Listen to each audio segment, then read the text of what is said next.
Hello friends, study HQ में आपका स्वागत है। आज हम लोग एक्सरसाइज 5.1 का लास्ट के क्वेश्चंस करेंगे। 11, 12, 13 एंड 14। फर्स्ट 10 क्वेश्चन हम लोगों ने कर लिया था। अगर वे क्वेश्चन आप देखना चाहते हैं तो आप प्लेलिस्ट में जाके देख सकते हैं। प्लेलिस्ट में चैप्टर 5 में सारे हैं। मैं लिंक भी दे दूंगा उन क्वेश्चंस के जो वीडियो बनाया था।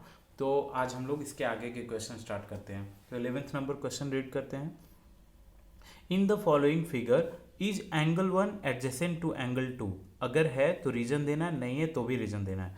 तो एंगल 1 जो है वो एंगल 2 का एडजेसेंट नहीं है, ये तो ऑल्टरनेट एंगल है। क्या है, हम लोगों ने पढ़ा था ना, ये ऑल्टरनेट एंगल है। और ये एडजेसेंट एंगल क्यों नहीं है? क्योंकि इनका वर्टेक्स सेम नहीं है। अपने को पता है ना, ये कब होता था एडजेसेंट एंगल? जब वर्टेक्स सेम होता था। यहाँ वर्टेक्स सेम नहीं है तो इसलिए ये एडजेसेंट एंगल नहीं होगा। तो यहाँ पे लिखेंगे no. Next question, find the value of the angle x y and z in each of the following. तो इसमें क्या है, एक्स का वैल्यू क्या हो जाएगा? तो देखो, ये एक लाइन है, ये एक लाइन है, इंटरसेक्ट कर रहा है, तो ये 55 होगा, तो एक्स भी 55 होगा। तो एक्स 55 हो गया। अब इसको सपोज ए बी ये कर रहे हैं, इसको सी डी कर रहे हैं, तो ये ए बी में अगर ये 55 आ गया तो ये इन दोनों एंगल मिल के लीनियर पेयर फॉर्म कर रहे हैं, तो ये 55 होगा। तो कितना हो जाएगा? 55 plus y is equal to 180 degree. क्योंकि अपने को पता है कि लीनियर पेयर का जो एंगल है उसका समेशन 180 डिग्री होता है। तो यहाँ से वाई का वैल्यू निकाल लेंगे। तो वाई का वैल्यू क्या हो जाएगा? 180 माइनस 55 मीन्स 125, है ना। तो ये आ गया। अभी फिर अपने को जेड निकालना है, तो जो बाई वाई निकल गया तो फिर से ये लीनियर पेयर एंगल है, तो जेड भी 125 होगा। और यहाँ पे लिख देंगे ये vertically opposite angle, vertically opposite angle of angle y. Y का एंगल है जेड, इसलिए वर्टिकली अपोजिट एंगल में अपने को पता है कि इक्वल होता है। तो वाई हम लोगों ने निकाल लिया था 125, तो जेड भी 125 होगा। तो ये हो गया। नेक्स्ट क्वेश्चन देखते हैं हम लोग। इसमें अपने को एक्स वाई और जेड निकालना है। तो आप देखो, ये एक लाइन है ए बी और एक लाइन है सी डी। अगर हम लोगों ने इस तरह सपोज किया ए बी और सी डी, तो ये दोनों लाइन यहाँ पे मिल रहे हैं। तो इंटरसेक्शन पॉइंट पे ये अगर 40 है तो जेड भी 40 होगा। क्यों? क्योंकि ये वर्टिकली अपोजिट एंगल हो रहा है,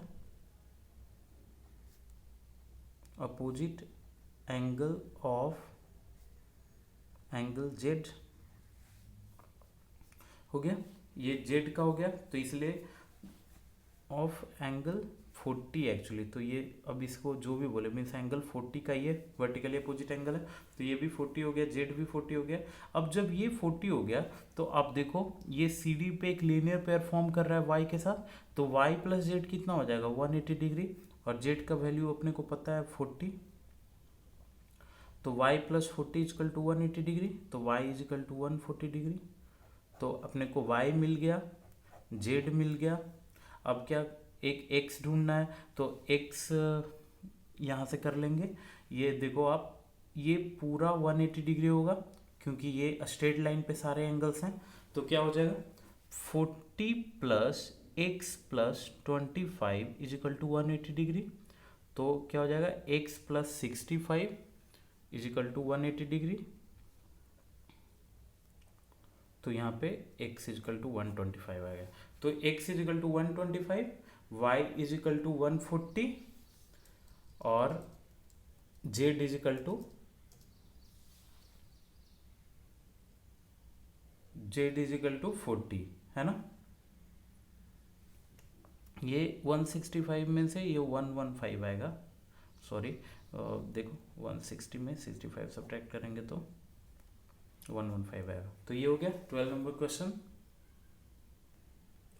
अब इसमें 13 नंबर क्वेश्चन है जो फिल इन द ब्लैंक्स है। हम लोगों ने जो इंट्रोडक्शन पार्ट में थ्योरी कंप्लीट किया है उसी के क्वेश्चंस हैं, तो ये हम लोगों से इजीली बन जाना चाहिए, इसमें कुछ प्रॉब्लम नहीं होना चाहिए। तो फर्स्ट क्वेश्चन देखते हैं। If two angles are complementary then the sum of their measure is 90 degree. आपको पता है कॉम्प्लीमेंट्री होता है तो 90 degree.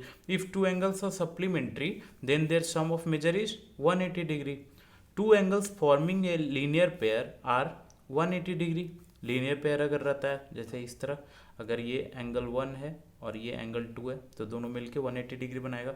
If two adjacent angles are supplementary they form a 180 degree.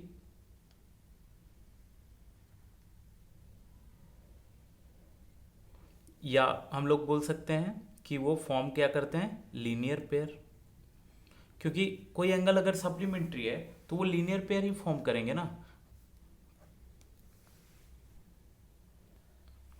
Next क्या है, if two line intersect at a point then the vertically opposite angle are always equal, वो equal होंगे। If two angle intersect at point and if one pair of vertically opposite angle are acute angle then other pair of vertically opposite angle are obtuse angle। obtuse angle ये इस figure से भी हम लोग देख सकते हैं। इस तरह अगर फिगर है, यहाँ पे ये इंटरसेक्ट कर रहा है तो ये अगर एक्यूट है तो ये ऑब्ट्यूज होगा, मीन्स ये 90 से कम अगर हो रहा है इन दोनों का मेजर तो ये हमेशा 90 से ज़्यादा होगा। तो एक अगर पेयर एक्यूट का बनता है तो दूसरा ऑब्ट्यूज का बनता है। क्लियर है। अब ये देखते हैं हम लोग 14th नंबर। तो 14th नंबर में है, इन the following figure name the following pair of angles obtuse vertically opposite angle. तो इसमें हमने को देखना है कि वर्टिकली अपोजिट एंगल ऑब्ट्यूज कौन सा है। तो ये अगर BD और AC लाइन है तो ये एंगल है वर्टिकली अपोजिट एंगल और ये एंगल है वर्टिकली अपोजिट एंगल। तो ये छोटा वाला एंगल है, बड़ा वाला एंगल होगा वही होगा ऑब्ट्यूज, क्योंकि ऑब्ट्यूज 90 डिग्री से बड़ा होता है। तो कौन कौन सा हो गया, angle BOC and angle AOD। Clear है। Next question, adjacent complementary angle. Adjacent complementary angle तो कौन कौन सा हो जाएगा, एडजेसेंट कॉम्प्लीमेंट्री एंगल इजी है, मीन्स ऐसे जो 90 डिग्री में हो तो BOA और EOA ये दोनों हो जाएगा। तो कौन कौन सा हो जाएगा इसमें, EOA एंड एंगल AOB ये दोनों हो जाएगा हमारा कॉम्प्लीमेंट्री एंगल, क्योंकि कॉम्प्लीमेंट्री एंगल में क्या होता है, दोनों का समेसन 90 डिग्री होता है। अब इक्वल सप्लीमेंट्री एंगल, तो देखो सप्लीमेंट्री एंगल मीन्स 180 डिग्री, तो ये दोनों angle means angle BOE and EOD angle EOD ये दोनों सप्लीमेंट्री एंगल बना रहे हैं, इक्वल बना रहा है क्योंकि दोनों 90 डिग्री है, ये 90 डिग्री है। और क्या बोल रहा है, अनइक्वल सप्लीमेंट्री एंगल। अब हमें बताना है अनइक्वल सप्लीमेंट्री एंगल, तो वो हो जाएगा, देखो आप यहां पे ये सप्लीमेंट्री एंगल में अपने को देखेंगे, अनइक्वल सप्लीमेंट्री एंगल में होगा angle EOA and angle EOC। देखो आप EOA एंड EOC ये पूरा जो एंगल है वो अनइक्वल है क्योंकि ये छोटा है और ये बड़ा है, तो EOA एंड EOC ये अनइक्वल सप्लीमेंट्री एंगल हो गया। अब क्या है, adjacent angle that do not form a linear pair, ऐसे एडजेसेंट एंगल जो लीनियर पेयर नहीं फॉर्म कर रहे हैं, तो वो कौन कौन सा हो जाएगा, एंगल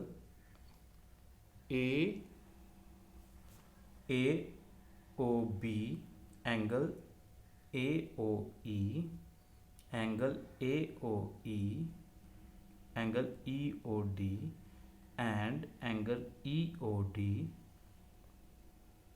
एंगल COD। ये ऐसे पेयर हैं, एक पेयर, ये दो पेयर, ये तीन पेयर, ये ऐसे पेयर हैं जो लीनियर पेयर नहीं फॉर्म कर रहे हैं बट एडजेसेंट एंगल हैं। तो कौन कौन सा है, एंगल AOB, आप देखो AOB एंड एंगल AOE।